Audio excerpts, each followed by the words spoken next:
নমস্কার বন্ধুরা, লক্ষ্মীদের ব্লগ 157 কে চ্যানেলে সবাইকে স্বাগত। আজ আমি কলমি শাক ভাজা রান্না করে দেখাবো। আমাদের সবার বাড়িতে কম বেশি কলমি শাক ভাজা হয়ে থাকে, এক এক বাড়ির টেস্ট এক এক রকম।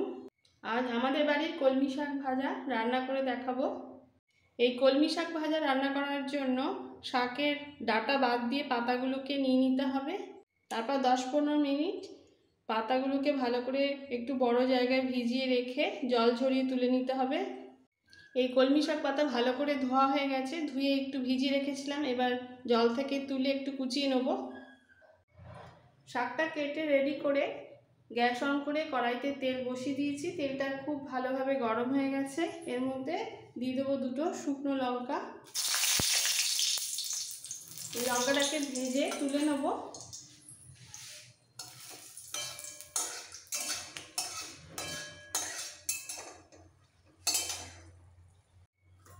শুকনো লঙ্কা খুব ভালো করে ভাজা হয়ে গেছে, আমি তুলে নিচ্ছি।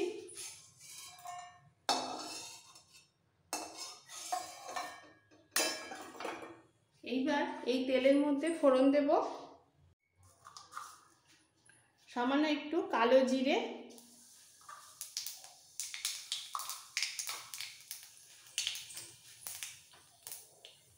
দেব 2টো চেরা কাঁচা লঙ্কা,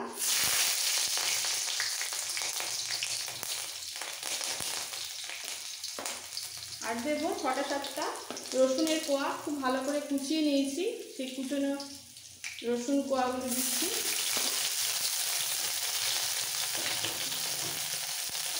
খুব ভালো করে একটু ভেজে নিতে হবে।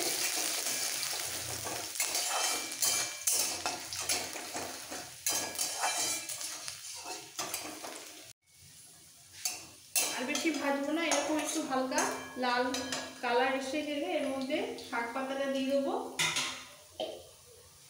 দিয়ে দিচ্ছি কলমি শাক।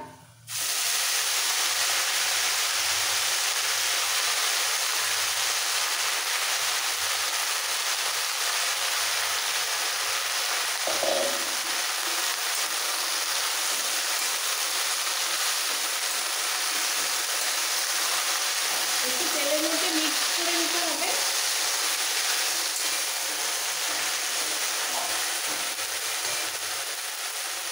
এরপর দেব টেস্ট অনুযায়ী নুন, অল্প করে নুন দিলাম। দেব হলুদ পাউডার,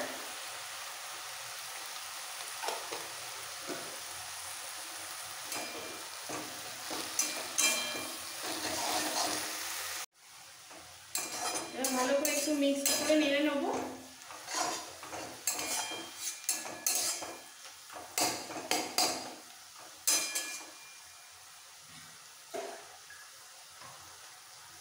নুন হলুদ দেওয়ার সাথে সাথে অনেকটাই নরম হয়ে গেছে, জলও বেরিয়েছে। আর ভালোভাবে আরও নরম হওয়ার জন্য দিয়ে দেবো একটু ঢাকা। 2 সেকেন্ড ঢাকা দিতেই অনেকটা আবার জল বেরিয়েছে। এবার শাকটাকে খুন্তি দিয়ে একটু ম্যাশ করে নিতে হবে।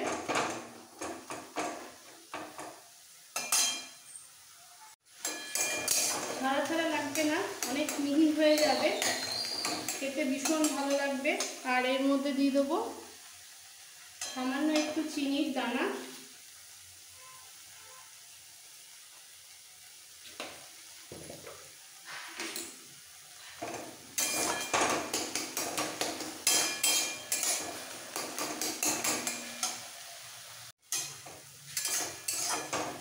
যতক্ষণ পর্যন্ত একটা বাইন্ডিং না আসছে, পুরোপুরি ড্রাই না হচ্ছে, এইভাবে একটুখানি কষিয়ে নিতে হবে শাক পাতাটাকে।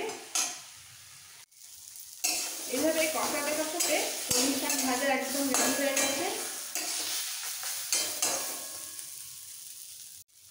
আর এই সময় নুন ঝালটা একটু দেখে নিতে হবে। অসাধারণ টেস্ট হয়েছে, এইভাবে অবশ্যই বানাবেন। আমি আমার গ্যাসটা অফ করে দিচ্ছি, দিয়ে একটা প্লেটে তুলে নেব। এইভাবে সামান্য একটু রসুন ফোড়ন দিয়ে বানিয়ে গরম গরম রাইসের সাথে আপনারা সার্ভ করুন, জাস্ট জমে যাবে।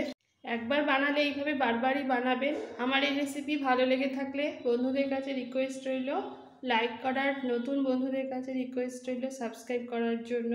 Thank you.